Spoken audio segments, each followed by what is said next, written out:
Good evening. Tonight we focus on a flower and on its lethal impact.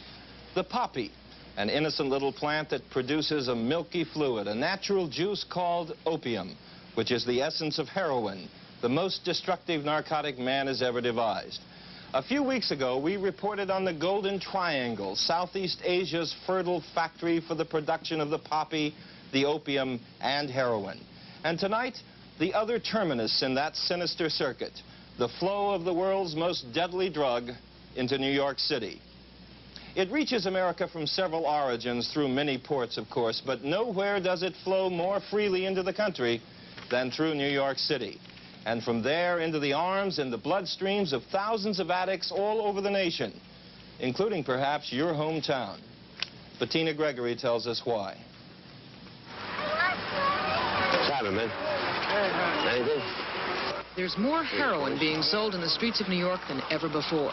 The Lower East Side has gone from push carts to pushers. The dealers are out there hawking their wares. Heroin at $10 a bag. Charlie, we came down the street. I was offered at least 4 brands of heroin, something called red tape, yellow tape, stars, as well as the works, a hypodermic syringe to inject it. Is it like that here all the time? It's like this day and night. It's like the United States mail. Through all kinds of weather, the dope comes through. To me, they're selling dope like they have a license. You walk down the block and they holler out the name of the product that they have. I believe I started getting dope just for the simple fact how available it was in the streets. In the city of New York? In the city of New York. These are the real experts, heroin addicts who've just come in for treatment at Daytop Center, a drug rehabilitation program in Manhattan. And they say they know where all that heroin comes from.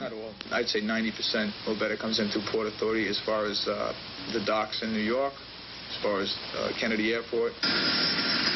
600 planes a day land at Kennedy Airport.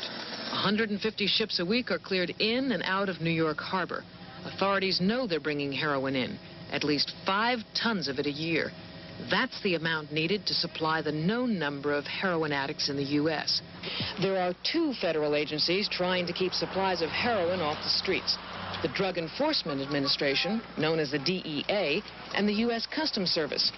The DEA investigates and develops narcotics cases for federal prosecution. This agency has the overall responsibility of enforcing narcotics laws. But the Customs Service is the first line of defense. Customs tries to seize drugs as they're smuggled into the Port of New York. The 2 federal agencies don't always work in perfect harmony. Their approaches to the drug problem differ, and working agents tell us that makes finding the drugs more difficult. Yeah, we checked the masked house. Billy, check the one on the other side. This is the U.S. Customs search team that's trying to do that. There used to be 3 teams in the Port of New York going over ships. Now there's just 1. No more than 2 ships a day can be searched. When they are, it's like looking for a needle in a 5-story haystack that is the engine room, in this case, of the Santa Elena. The team comes up with a personal stash of marijuana, but they're acting on a tip a crew member is smuggling large quantities of cocaine in. A search of the foredeck reveals instruments to cut and weigh the coke. All right, listen, why don't we rip that apart up there and see if there's any coke secreted. But none of the drug itself. Perhaps more important than finding the drug is to find out who's doing the smuggling. That's the job of plainclothes Customs patrol officers.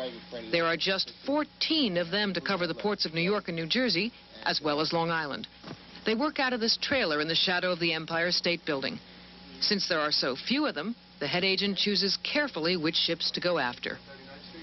We'll play Brooklyn until 7 or 8 o'clock tonight, okay? And if it doesn't look like there's any action, we'll all move over to Jersey and work Jersey for a while. And off they go in blue and white 4-door Volaris. Agents complain their identical cars are a sure tip-off to drug dealers and defeat the whole purpose of undercover surveillance. In Brooklyn, the target is a ship in from Palermo, Italy. A port authorities claim is a major embarkation point for heroin. Surveillance is difficult. Prostitutes are known to visit ships and known to carry drugs off them, yet male agents cannot conduct body searches on women. The surveillance stretches on into dusk and then into dark, since drug smugglers can work day or night. They have time on their side. They can pick the time and the hour and the minute that they want to move the dope. They can walk outside to see if they're going to, customs is around, to see if they're going to get tapped down. They can come on the ship, on and off the ship 20, 30 times. They know sooner or later they'll be able to get it off. So we just can't be on it 24 hours a day. At least we play the game. They have to try and beat us. So crew members who are stopped and frisked by the agents rarely have much to fear. The agents themselves are the first to admit, despite their best efforts, it's easy for drug dealers to succeed. Cargo containers are another story. Neither the undercover patrol team nor the ship searchers are allowed to examine hundreds of thousands of cargo containers that arrive every year. Driver, can we see another carton, please? That's the responsibility of yet another branch of Customs, inspectors, who have an equally impossible job.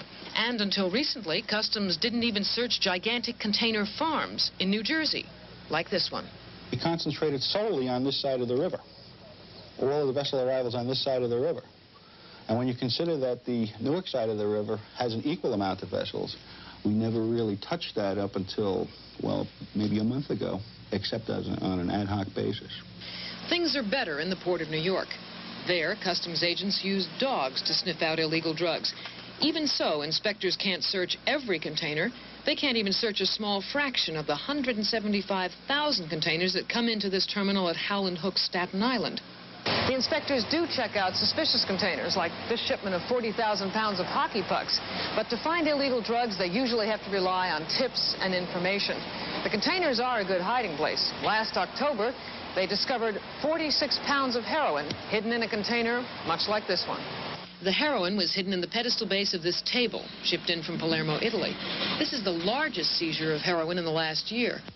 Officials say one reason there aren't more major seizures is that DEA and Customs don't always work in perfect partnership. To run an effective investigation, one that not only gets the drugs, but also the drug smugglers, Customs needs the cooperation of DEA. Almost 200 DEA agents work in New York City, but only 20 agents are assigned to cover Kennedy as well as LaGuardia airports. There, Customs and DEA have the responsibility of covering the huge cargo terminals, not to mention the luggage which comes off the planes. Just one DEA agent is assigned to help Customs cover the entire seaport of New York. Don Quick runs the DEA's port operation. How is it possible for DEA to cover the Port of New York and all those thousands of ships and thousands of cargo containers with just one agent? I don't have an answer for that. Since that interview, that one agent has been pulled from the seaport, and the 14 Customs officers who worked in this trailer have been broken into smaller units to cover bigger territory.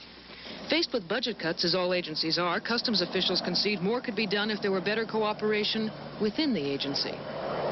Probably the major frustration that has occurred is really trying to break down some of the more traditional lines that we've had within Customs and get the entities to work together. The very best that this agency can hope for is to have to do what appears to be an expanding job with the same resources, and more than likely it's going to be fewer resources. And I find it... I repeat, bigger is not better. But working agents who can't appear on camera for fear of losing their jobs in both the DEA and Customs say right now the agencies are hopelessly understaffed.